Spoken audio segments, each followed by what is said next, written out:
नमस्कार, आपका स्वागत है बिहार भी न्यूज चैनल में। आपने अभी तक इस चैनल को सब्सक्राइब नहीं किए हैं तो लाल रंग का बटन दबाकर सब्सक्राइब कर लें और बगल के घंटे को बजा दें ताकि बिहार के ताज़ा खबरों से संबंधित लेटेस्ट वीडियो सबसे पहले आप तक पहुंचे। इस वक्त नियोजित शिक्षकों के लिए सबसे बड़ी खुशखबरी आ रही है। बढ़ी हुई सैलरी में 3.5 लाख नियोजित शिक्षकों का वेतन निर्धारण जनवरी में ही हो जाएगी। पंचायत और नगर निकाय के लगभग 3.5 लाख नियोजित शिक्षकों को 15% वेतन वृद्धि के बाद संशोधित वेतन का निर्धारण जनवरी में ही हो जाएगा। शिक्षक 3 से 4 जनवरी तक अपना संशोधित वेतन देख सकते हैं। वेतन निर्धारण संबंधी शिकायत डीईओ कार्यालय में कर सकेंगे। 10 जनवरी से विद्यालय के ऑनलाइन मेधा सॉफ्ट के माध्यम से पे स्केल डाउनलोड कर संबंधित शिक्षक कर सकेंगे। पे स्केल स्लिप 2 प्रति में तैयार होगा। 1 प्रति को सेवा पुस्तिका में चस्पा किया जाएगा। इस संबंध में विशेष सचिव सह माध्यमिक शिक्षा निर्देशक मनोज कुमार ने गुरुवार को सभी डीईओ को पत्र भेजा। सीनियर से जूनियर शिक्षक का वेतन अधिक होने की कुछ जिलों से शिकायत मिली रही है। ऑनलाइन कैलकुलेटर से 15% के वेतन वृद्धि निर्धारण के दौरान वेतन विसंगति दूर करने के लिए कहा गया है। वेतन निर्धारण में गड़बड़ी हुई तो डीपीओ स्थापना जिम्मेवार होंगे। जिलों के लिए एनआईसी द्वारा ऑनलाइन पे कैलकुलेटर सॉफ्टवेयर तैयार किया गया है। इसकी मदद से वेतन वृद्धि के बाद वेतन निर्धारण हो जाएगा। प्रारंभिक से लेकर उच्च माध्यमिक स्कूलों के शिक्षकों को वेतन में लगभग 3 से 4 हजार रुपये प्रति माह वृद्धि का लाभ मिलेगा। पहले से मिल रहे वेतन में 1.15 से गुना करने पर जो राशि आएगी उसे पे मैट्रिक्स के अनुसार निर्धारित कर 1 अप्रैल 2021 से वेतन वृद्धि का लाभ मिलेगा।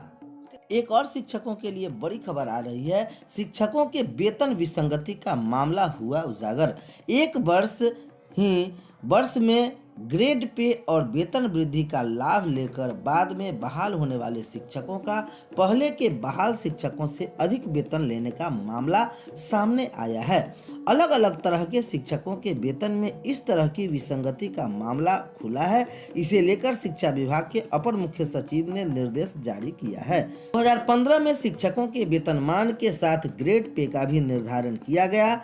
2017 में पुनरीक्षित वेतन स्वीकृति किया गया और निर्देश दिया गया कि एक ही वर्ष में ग्रेड पे और वेतन वृद्धि का लाभ एक समय नहीं दिया जा सकता है।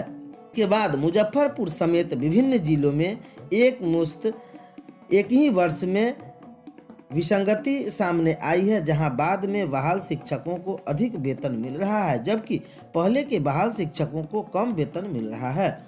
विभाग के सामने जो विसंगति आई है उसमें जुलाई 2014 में नियुक्त शिक्षक अधिक वेतन पा रहे हैं जबकि फरवरी 14 में बहाल शिक्षक को कम वेतन मिल रहा है।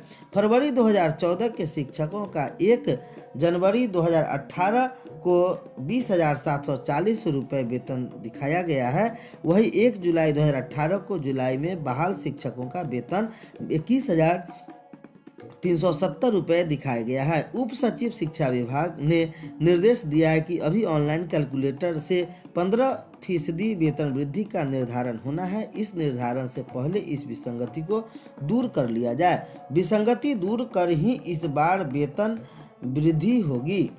उप सचिव ने निर्देश दिया है कि वैसे शिक्षक या पुस्तकालय अध्यक्ष जिन्हें 2 वर्ष के बाद ग्रेड पे दे के अनुरूप में पे मैट्रिक्स में वेतन निर्धारण किया गया, उन्हें उसी वर्ष में ग्रेड पे के बाद वेतन वृद्धि का लाभ दे नहीं होगा। ये सारी विसंगति दूर कर ही इस बार वेतन बढ़ोतरी की जाए, इसकी सारी जवाबदेही डीपीओ स्थापना की है। एक ही वर्ष में ग्रेड पे और वेतन वृद्धि का लाभ मिल गया था, पहले के बहाल शिक्षक से अधिक हो गए थे। मार्च 2022 तक भरे जाएंगे केंद्रीय बीबी में शिक्षकों को ज़्यादातर खाली पद। फिलहाल शिक्षकों के 6500 से ज़्यादा पद है खाली। वही विश्वविद्यालय को तेजी से भर्ती के दिए गए हैं निर्देश।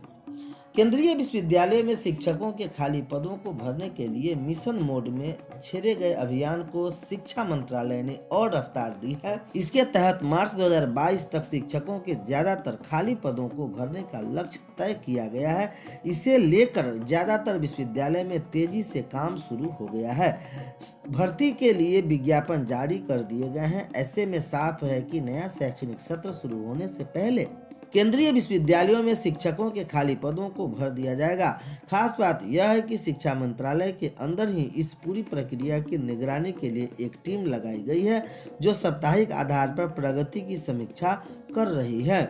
इसके साथ ही सभी शिक्षा मंत्रालय ने सभी केंद्रीय शिक्षण संस्थानों में आरक्षण श्रेणी के बैकलॉग के खाली पड़े पदों को भी सितंबर 2022 तक हर हाल में भरने के निर्देश दिए हैं। केंद्रीय विश्वविद्यालयों में शिक्षकों के बड़े पैमाने पर खाली पदों को भरने का यह अभियान केंद्रीय शिक्षा मंत्री धर्मेंद्र प्रधान ने निर्देश दिया बाद में शुरू हुआ। वैसे तो उन्होंने इन पदों को 30 नवंबर तक ही भरने के लिए निर्देश दिए थे, लेकिन खाली पदों को भरने की प्रक्रिया के चलते इसमें थोड़ा समय लगा। मंत्रालय के मुताबिक अब तेजी से यह आगे प्रक्रिया बढ़ी है। बता दें कि उच्च शिक्षण संस्थान में शिक्षकों की कमी एक बार मुद्दा है। राजनीतिक दल इसे लेकर सरकार पर सवाल उठाते रहते हैं। संसद के शीतकालीन सत्र में भी केंद्रीय विश्वविद्यालय में शिक्षकों के खाली पदों पर लेकर सवाल किए गए हैं। इस पर केंद्रीय शिक्षा मंत्री धर्मेंद्र प्रधान ने खाली पदों को भरने के लिए मिशन मोड में अभियान छेड़ने की जानकारी दी थी। देश में करीब 50 केंद्रीय विश्वविद्यालय देश में मौजूदा समय में करीब 50 केंद्रीय विश्वविद्यालय हैं।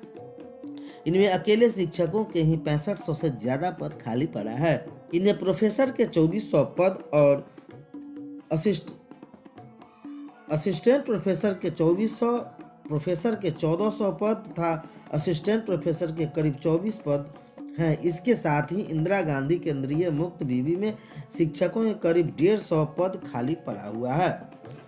इधर जीएसटी क्षतिपूर्ति 5 वर्ष तक बढ़ाए गए हैं।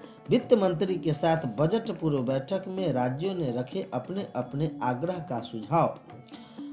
लगभग सभी राज्य जीएसटी क्षतिपूर्ति की अवधि में और 5 वर्षों का विस्तार चाहते हैं। वित्त मंत्री निर्मला सीतारमण के साथ बजट खर्च चर्चा के दौरान राज्यों ने यह मांग रखी है। गुरुवार को वित्त मंत्री के साथ चर्चा में राज्यों ने कहा कि अगर जीएसटी क्षतिपूर्ति की अवधि की और 5 वर्षों के लिए नहीं बढ़ाया जाता है तो उनकी वित्तीय हालत खराब हो जाएगी। जुलाई 2017 में जीएसटी लागू होने के बाद राज्यों को वैट समेत कई अन्य टैक्स खत्म करने पड़े थे। इन टैक्स से मिलने वाले राजस्व की भरपाई के लिए राज्यों को 5 वर्षों तक क्षतिपूर्ति देने की व्यवस्था की गई है। इस भरपाई जीएसटी शेष के जरिए हो रही थी। अगले वर्ष जून में केंद्र ने अगले वर्ष होने वाले 5000 करोड़ के राजस्व नुकसान की भरपाई का कोई इंतजाम नहीं किया है। उन्होंने कहा कि इस व्यवस्था को अगले 5 वर्षों के लिए अभी जारी रखना चाहिए। आगामी वर्ष में जीएसटी में केंद्र की पूरी हिस्सेदारी राज्यों को मिलनी चाहिए। वहीं दिल्ली के उप मुख्यमंत्री मनीष सिसोदिया ने कहा कि कई राज्यों में जीएसटी क्षतिपूर्ति व्यवस्था को आगे जारी रखने की मांग की है। पश्चिम बंगाल के शहरी विकास मंत्री चंद्रिमा भट्टाचार्य ने बताया कि जीएसटी क्षतिपूर्ति की व्यवस्था बनाने के दौरान कोरोना महामारी का अनुमान नहीं लगाया गया था, जिसे अब यह देखने से पता चल रहा है कि बढ़ानी चाहिए। राजस्थान के शिक्षा मंत्री सुभाष गर्ग ने बताया कि क्षतिपूर्ति काल में